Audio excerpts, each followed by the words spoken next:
नमस्ते, प्रणाम। मैं हूँ आपकी सुषमा पंडित। आप सभी को सादर प्रणाम करती हूँ और वेलकम करती हूँ अपने यूट्यूब चैनल पर। तो दोस्तों, आज मैं आप सबके लिए बहुत ही सुंदर नाच गीत लेके आई हूँ। नाच गीत अवधी लोक गीत है, तो आप लोग वीडियो फुल देखिएगा और गीत का आनंद लीजिए। बहुत ही सुंदर अवधी नाच गीत है और गीत कैसा लगा ये कमेंट में ज़रूर बताइएगा।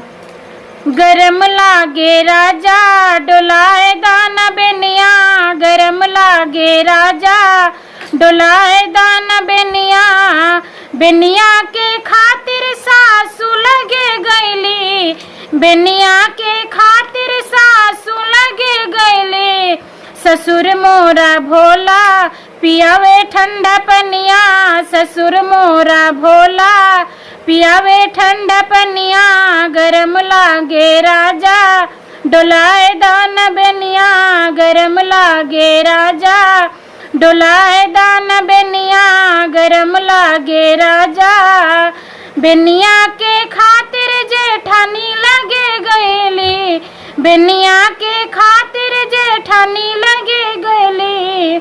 जियठे मोरा मास्टर उठावे उछड़िया, जियठे मोरा मास्टर उठावे उछड़िया, गरम लागे राजा डोलाए दाना बेनिया, गरम लागे राजा डोलाए दाना बेनिया, गरम लागे राजा डोलाए दाना बेनिया।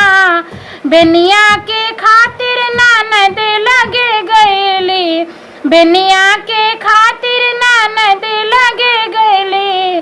देवर मोरा रसिया उठा लिए कनिया, देवर मोरा रसिया उठा लिए कनिया, गरम लागे राजा डोलाए दान बेनिया, गरम लागे राजा डोलाए दान बेनिया, गरम लागे राजा डोलाए दान बेनिया।